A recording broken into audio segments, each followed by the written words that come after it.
persona, pues muchas de las cosas que han dicho Nico y que también ha dicho Tomás, yo creo que apuntan a este último problema de si cabe preguntarnos por nuevas instituciones de lo común, ¿no?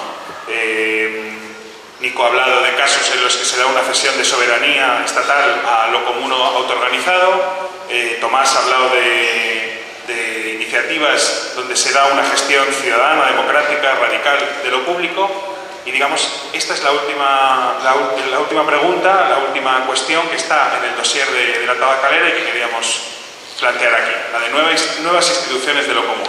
Os leo el parrafito que viene en el dossier de tabacalera sobre esto y que dice: una nueva institucionalidad pasa por dos momentos. A. Reconocer la capacidad ciudadana para gestar y gestionar en cada tiempo su propio entramado institucional.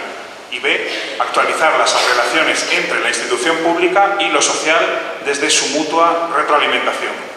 Esta nueva forma de institucionalidad pasa por reconocer su carácter anómalo, híbrido y experimental, y el valor que eso tiene como terreno fértil para ampliar el alcance de la gestión y producción de la cultura. Y este último bloque se lo queríamos plantear a una sola persona que no tiene pareja de baile, entonces cualquiera de vosotros está también invitado a responder, a sumar, a contestar, a hacer preguntas. La persona que va a hablar es Montserrat Galcerán. Montse es catedrática de Filosofía de la Complutense y miembro de la Universidad Nómada, desde donde ha trabajado en profundidad el concepto de instituciones monstruo o instituciones anómalas, en torno a la constitución de una nueva institucionalidad, surgida de los procesos sociales y las luchas por el común. Montse,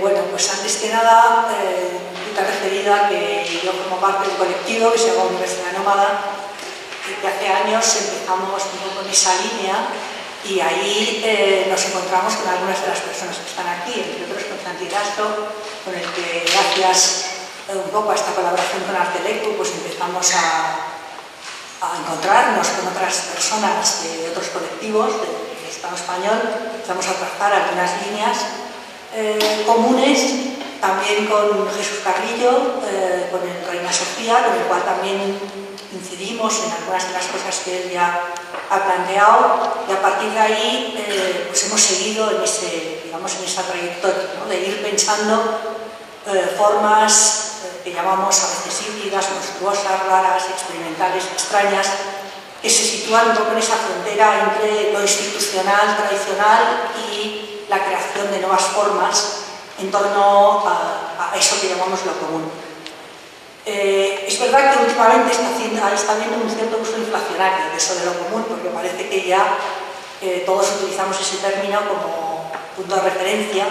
Yo querría, antes que nada, perfilar un poco el término, ¿no?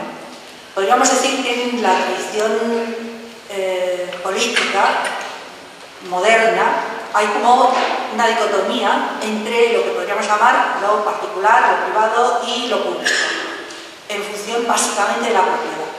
Algo es privado en la medida que es de alguien, puede ser una persona concreta, o puede ser un ente institucional, o puede ser una empresa, una sociedad anónima, etc., pero se supone que tiene una propiedad privada sobre aquello, sea lo que sea, un territorio, una casa, una empresa, un solar, etc. Y lo que es de todos y todas, digamos, es eso que se llama lo público, que por definición está gestionado desde las instituciones estatales, que se supone que son representativas de los intereses comunes, generales, de todos y todas.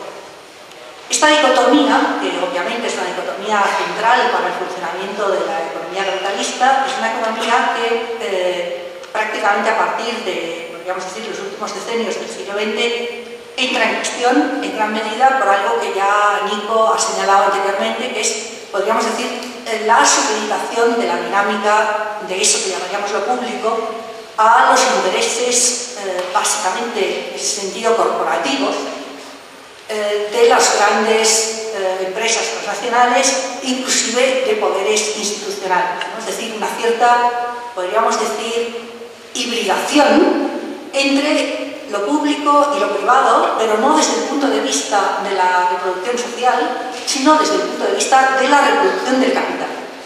Inclusive en el caso de que ese capital tenga, podríamos decir, porciones que son debidas a las acciones que alguien pueda tener en una compañía X, ¿no? Quiere decir que ahí estamos jugando con otro tipo de concepto, ¿no? En que medida podemos decir que Repsol simplemente corresponde al modelo antiguo de la propiedad privada. Pues no, es una corporación, mucha gente tiene acciones de Repsol, tiene, por supuesto, colusiones con todo tipo de estados, etc.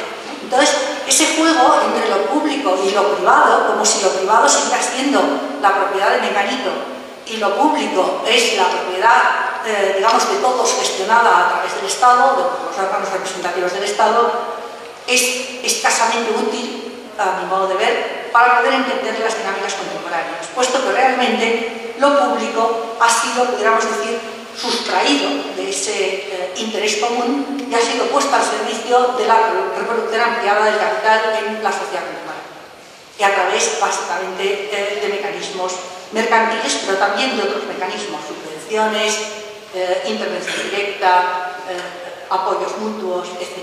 Y aquí hay un elemento que a mí me parece importante, que es la gestión técnica del asunto. Se supone que estos organismos públicos deben ser gestionados por técnicos especializados en lo que sea. Ahí estarían los gestores culturales, los gestores de arte, porque son los que saben. Pero claro, yo me pregunto, ¿los que saben de qué? ¿Los que saben de arte o los que saben cómo ese mecanismo de alguna manera está implícito en toda esta lógica de reproducción que está inserta en el propio mercado de la producción cultural, de la producción de conocimiento, de la producción artística, etc., ¿no? Y ahí es un bucle extraordinariamente complejo entrar en toda esta cuestión. Es ahí cuando aparece, o al menos cuando nosotras hacemos un esfuerzo por pensar lo que llamamos lo común. ¿Por qué? Porque lo común, a diferencia de lo público, que en teoría es aquello que responde al interés de todos y todas, pero que está gestionado a través de unos representantes que son aquellos que a su vez, por sus propias competencias técnicas, son capaces de saber qué es lo que queremos ver y montar exposiciones, qué es lo que queremos oír y montar conciertos, a dónde queremos ir y nos montan pues, una excursión a no sé dónde. En vez de eso, lo común tiene una dimensión, a nuestro modo de ver, llamémosla comunitaria.